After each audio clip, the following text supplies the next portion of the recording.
Almost 50 million Americans are on food stamps as more and more cities are going under or declaring bankruptcy as they are unable to pay their own debts.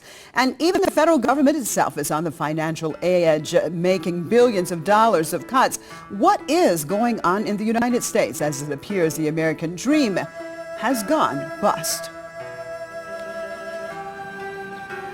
The number of Americans living in poverty has reached its highest level since the U.S. Census Bureau started tracking poverty across the country. The Bureau has estimated that nearly 1 in 6 people live in poverty. The latest official data shows that the number of Americans turning to the Supplemental Nutrition Assistance Program, or SNAP, reached nearly 48 million, 15% of the population in December 2012. We are in desperately bad shape. These figures are just basically accentuating the obvious. The obvious is that we are still deep in a depression. The only people who are making money are the rich, or the Wall Street, the stock market, but it's not the people of the United States. I believe in American workers. I believe in this American industry. And now the American auto industry has come roaring back, and GM's number one again.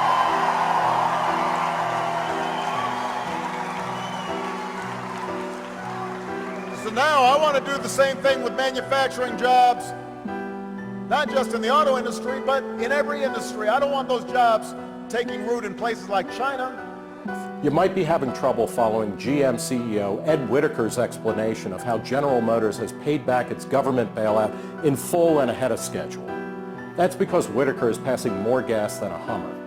GM got $50 billion in a bailout from TARP funds, and the government got a majority ownership of GM stock. Part of the bailout came in the form of a straight-up $6.7 billion loan. And part of it came as an escrow account worth $13.4 billion that GM could tap into as working capital. When GM brags about paying back its loan, it's talking about the $6.7 billion, which it repaid with money from the escrow account. Dan Akerson, the current CEO of General Motors, addressing reporters in Shanghai, China in February of 2011. He was remarkably candid about the path GM has chosen after the taxpayer rescue, but few Americans know what he said. We'd better pay attention. Almost 7 out of every 10 automobiles, 7 out of 10 of our vehicles were made outside the United States. Let's think about what he just said. Since the taxpayer bailout, 70% of the cars and trucks produced by General Motors have been built someplace outside the United States. More and more, that someplace is the People's Republic of China. We have 11 joint ventures in China with SAIC and FAW.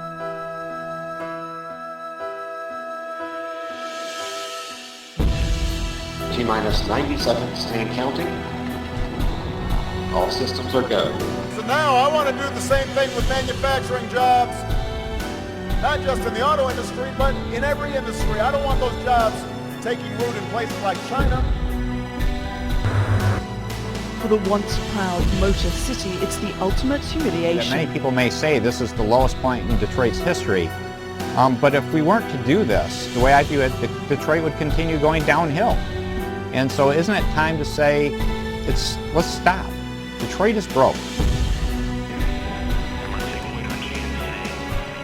T-minus 60 seconds and counting.